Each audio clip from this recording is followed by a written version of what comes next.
Alaman yung truck.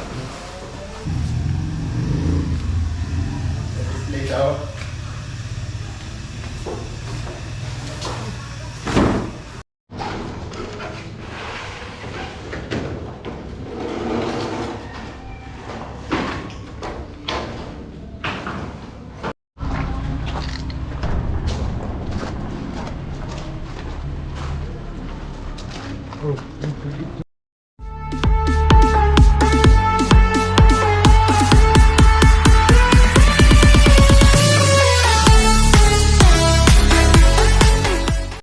Good afternoon mga kabosing, panibagong araw, panibagong vlogs na naman tayo.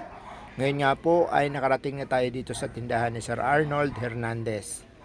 Magbababa po tayo ng mga dala-dala nating paninda. Ipapacheck po natin ito isa-isa para maayos at ma-check natin na masigurado natin na walang naiwan, walang sumobra. Inuna natin ibaba dito yung mga fittings, pinagsama-sama na natin yung sizes para mas mabilis tayo magpa-check.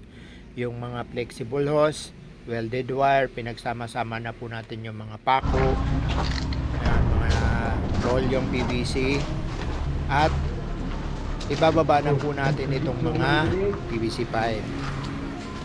Kung mapapansin nyo, mga kabosing, yung bodega niya sa likod ay hindi pa po nakaayos yung mga lagayan, hindi pa po naka-ready kasi ang plano po ni Sir Arnold ay bubukan itong kalahati pa para mapagkasya niya yung mahahaba. Kasi pag nakatagilid po ay hindi po mahuhugot yung tubular niya.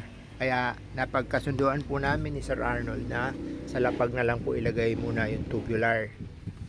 Tapos po yung PVC pipe ay sinuggest ko na ipasok muna dun sa tapos ng istante para hindi po magkalat.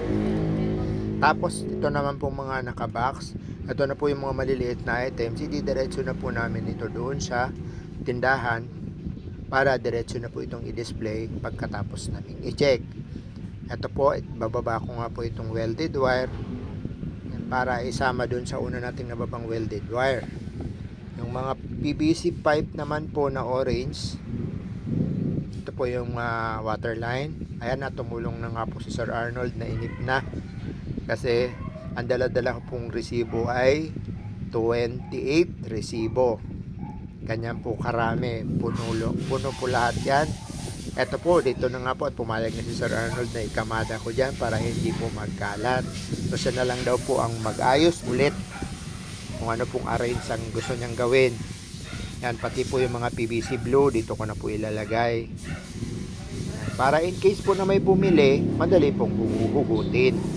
Madali po siya makakapagbenta. Yan, salamat nga po pala sa mga assistant ko dyan, si Shomboy at ang dalawa kong payanante. Yan, sure po aabutin kami ng gabi dito. Itong mga stock pa nga pala na pinasok namin dito sa likod ay safe naman po siya kasi may gate naman po yung bodega niya at may caretaker naman po itong si Sir Arnold. Ito nga po at yung mga maliliit ay nilagay na namin dito sa tindahan. May mga nakadisplay na po ito. Ito po yung nadala namin nung una kung naalala nyo mga kabosing. Itong mga pintura ay pinasok na namin dito para diretso na po siya sa istante. Pepresyohan na namin at i-arrange na namin diretso para hindi po naman mahirapan si Sir Arnold. Yan. Ang kita nyo po may mga istante na rin siya na nakalagay dito pero kulang po yung mga sabitan. Ito po yung bandang hapon at paggabi na po. Ayan. Nakapag-display na po, may mga laman na po yung stunting glass niya, tapos yung mga sabitan, yung mga ibang stante puno na po ng pintura. Yan at maraming salamat po, suportahan po natin itong AD Hernandez Hardware. Huwag niyo pong kakalimutang i-share ang video na to, i-follow at i-like. Maraming salamat po. Ito na po yung itsura ng tindahan ni Sir Arnold. Pero babalik pa po ako dito para tulungan po siya sa opening niya. So yun po, God bless po. Maraming salamat po ulit.